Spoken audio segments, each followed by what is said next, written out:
Hi, and welcome to yet another episode of Beyond Business. My name is Stanley. Today's episode, I want to do it a bit different. I want to come back to you and on a topic of funding. I believe this is a subject that most of you may have, in one way or the other, come across, interacted with in your line of business. Or if you're just starting out, as most of the people in here are, I definitely know that that's a subject that you will want to become good at.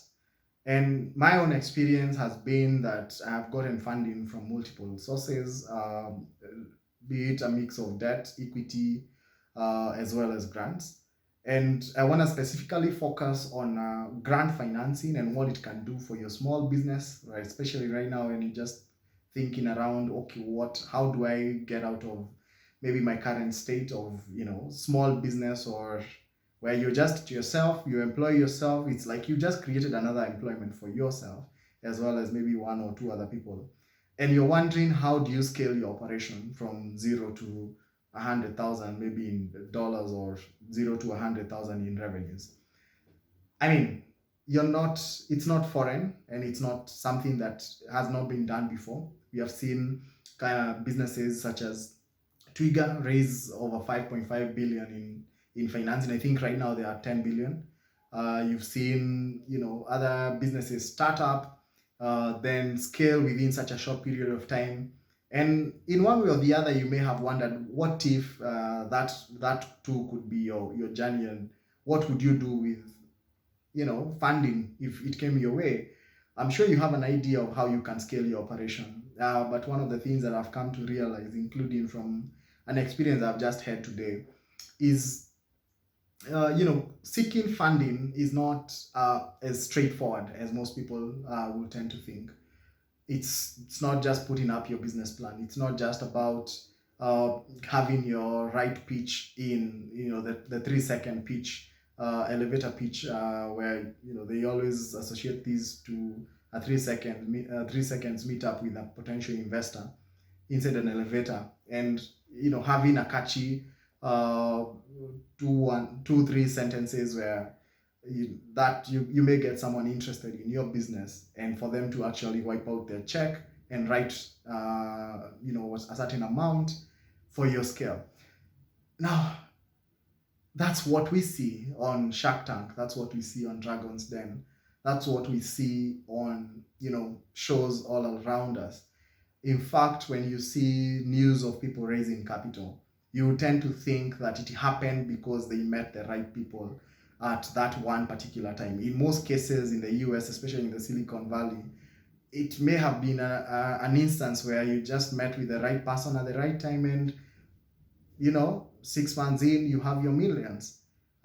Take for instance the guys at Airbnb. These guys started with just $20,000 of their own savings, and then they got into Y Combinator. They got, I think, $25,000, and 6 months in, they already had their 200K in funding. A year later, they were already in the million mark. As I think as of 2020, they raised $1 billion. And it's a story really of resilience, and you can see, of course, a huge part of it is where if you're lucky enough to get or to network with the right people, you definitely get the money, and you definitely get in front of the right investor. So how do you go about securing funding for your business?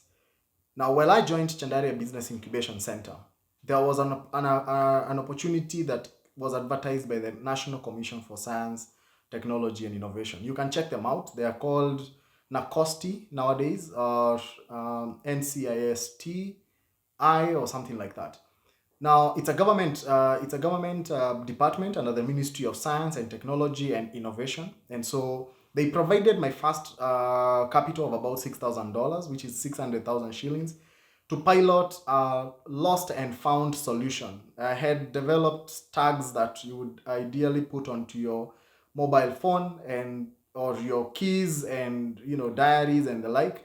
And in case you ever lost those items in a conference, in a hotel, or lying around somewhere, someone could easily call a particular phone number with a unique code and report the item stolen, and they would, by doing so, you get an alert on your SMS or a phone call from my team, and eventually that would help you recover your asset. Now, by show of faith, then you'd extend a hand of giving to the person who recovered this item, and so we would provide these particular gift items where you could share with that particular the person who found your item, and so on. So I got 600,000 from Nakosti, and which I pretty much used to make my very first mistake.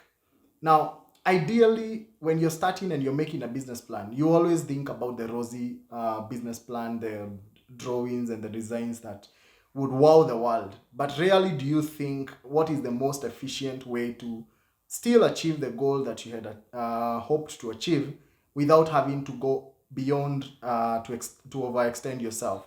So the first mistake I made was I thought that China would be the place to get my products printed, tagged, and shipped into the country. Of course, they have the manufacturing capability, and so I immediately thought, wow, this will be a quick thing. So my decision to go with a Chinese manufacturer was largely informed by the fact that I could easily find their business online selling that particular you know plastic that I needed, and they were in the business of selling the recovery solutions in that particular country. And so I thought, well, these guys already have the expertise, they already have the technology to print these things.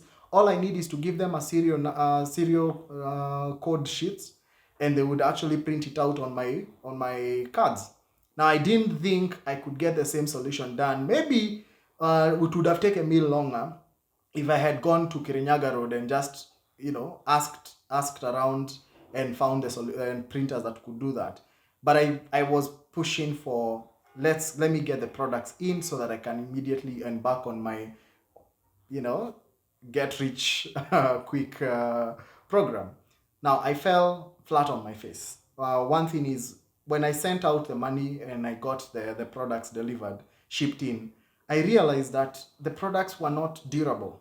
So I would give them out as samples, and a month later I would have to replace that particular sample to a customer because they had bought an item, but then within a month or two, the item already had lost the legible writings on the plastic card.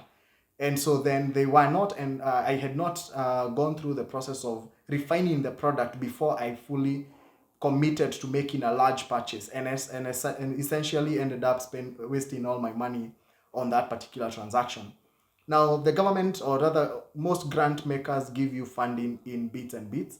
And so the first tranche was able to help get in the products. But since the product was already not a good product and I had acquired it in plenty, it was a difficult call to then go back to the same people and ask, hey, can I get the second portion? I have now figured out, having spent 300,000, it wasn't gonna work.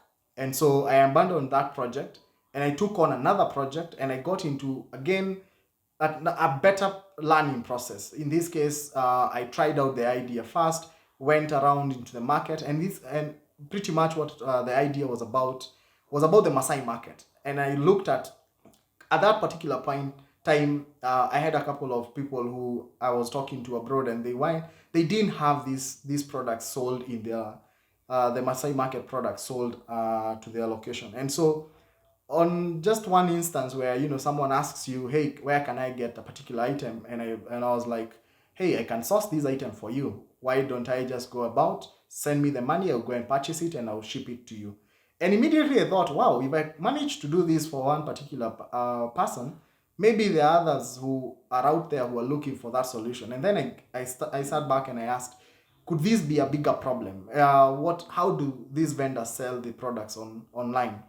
And so I embarked on yet my second business, and I got into a business I called Mazuri, pretty much for good from Kenya, Mazuri, Kenya. And I got into partnership with two individuals who I won't name, and that particular business was a lesson in partnership.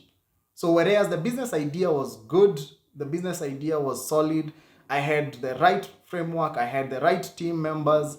Um, the partnership aspect was missing, in the sense that whereas you may think that you may need just one or two people to put together your idea, uh, vision mainly is born, or rather the process of leading a company towards achieving its goal and its vision is mainly left to the vision bearer. And most times when you partner with people, you need to be very clear who is the vision bearer in that particular team, and up to what extent does your partner engage in terms of decision making, in terms of even the strategic decision or the strategic thinking of your business. So on that particular case, I had a partner who had who was a technical expert who had previously worked at Jumia, the e-commerce giant in Africa right now. And this guy had managed to put together a website that we could manage to sell our handcrafts on through. So on that particular business, we managed to raise a bit of capital. Uh, from family, I got 100,000 shillings to just set up the basics of the business. I borrowed this from my immediate family, and that money was good up until the time when now you start spending it, and it's almost to get into exhaustion, and you're wondering, okay, when we are still quite far from achieving the very first sale. Yes, we embarked on building an e-commerce website. We had all these fancy add-ons where we thought about getting on board, pretty much replicating the Jumia model, only that this case the vendors would be the Masai market vendors. Now you get hit with the technical, people don't appreciate that product, it's too complicated.